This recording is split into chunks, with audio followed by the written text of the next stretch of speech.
مشاهدينا الكرام، السلام عليكم ورحمة الله تعالى وبركاته.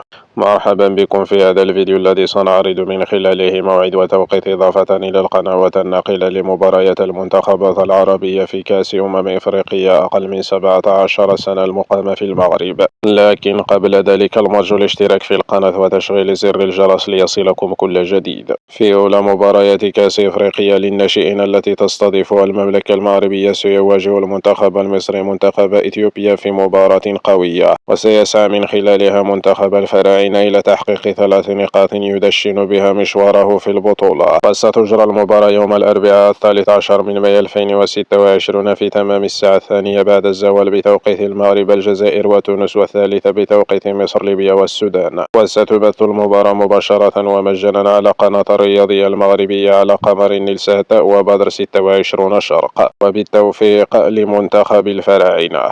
وفي مباراة أخرى سيواجه المنتخب المغربي منتخب تونس في ديربي عربي بنكاء إفريقيا، وستجرى المباراة على أرضية ملعب الأمير مولاي عبد الله في الرباط. وسيسعى المنتخب المغربي بصفته المنظم للبطولة إلى تحقيق 3 نقاط التي لن تكون سهلة أمام منتخب عاد بقوة إلى الواجهة في السنوات الأخيرة، ويقدم مباريات قوية وممتعة، ما سيجعل المباراة أكثر حماسا وإثارة. وستجرى المباراة يوم الأربعاء 13 من مايو 2026 في تمام الساعة 8 بتوقيت المغرب، الجزائر وتونس، والتاسعة بتوقيت مصر، ليبيا والسودان. وستبث المباراة مباشرة ومجانا على قناة الرياضية المغربية على قمر النيلسات وبدر 26 شرق، وبالتوفيق للمنتخبين.